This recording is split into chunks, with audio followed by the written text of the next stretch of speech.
So I just got kicked out of my hotel and the authorities were called in Chautauqua, New York. So I'm going to tell you what happened because it is hilarious. So if you don't know Chautauqua, New York, it's like this. Well, it's a town in upstate New York, but the Chautauqua Institute is like a fancy summer camp meets TED Talks kind of place. You go to lectures, they have symphony performances, you can play mahjong, shuffleboard, blah, blah, blah, blah, blah. It's like old white people stuff.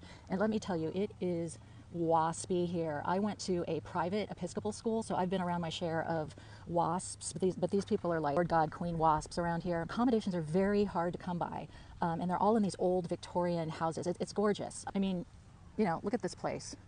That's the main hotel, which we couldn't get into. So anyway, we came here last year, and the accommodations are super shabby because mainly they're in these Victorian buildings. They have really poor lighting, really weird layouts for the rooms. It's not very comfortable, but that's not what you come here for. You come here for the lectures and the activities and all of that, and it's actually a really great place. But we came here for the first time last year, and we stayed in this just tiny little place, and it was way too small for me and my 6'2" husband, and so I was hell-bent on finding the best, most comfortable accommodations that I could, and I started like back in February. And so there was just really nothing. Like, things were already full in February, but I found this place called the Spencer Hotel and Spa, and according to their website, they had a spa, they had breakfast, they had spacious suites with kitchenettes, they had all these porches you could sit on, and I really looked at all the options that were available, and I decided that was the best one, and it was $400 a night. And we're here for a week, so it was like, I don't know, $3,200 with tax and all the fees and everything, which is a lot, right? We were scheduled to leave tomorrow. On Friday, July 4th, they asked me to leave, and I'm going to tell you everything that happened. The weird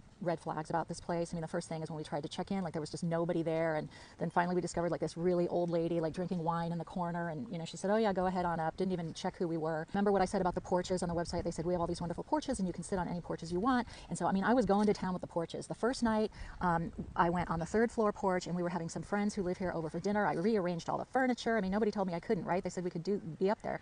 And so we had dinner on the porch, and you know, we finished in a reasonable hour, and we cleaned up the porch, and you know, that was that. The second morning there was this porch on my floor, on the 2nd floor, and there were no rooms anywhere near the porch. And so I went out on that porch in the morning, and I did some work and some writing and stuff, and pretty soon this other guest came out, and she sat on the porch, and we talked. We had a great conversation for like an hour, and then her husband came out, and we were all talking, blah, blah, blah. And they were pretty unhappy with the accommodations, and all three of us discussed how challenging it is here at Chautauqua. The accommodations are expensive and just really not nice and not spacious enough for like tall people. You know, we were on that porch. I was on the porch for like 2 hours. And at some point, while we were all sitting there talking, somebody kind of opened the door to the porch and then shut it really quick.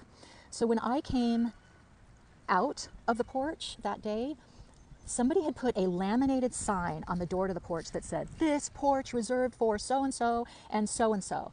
So I thought, oh my God, this is considered someone's property.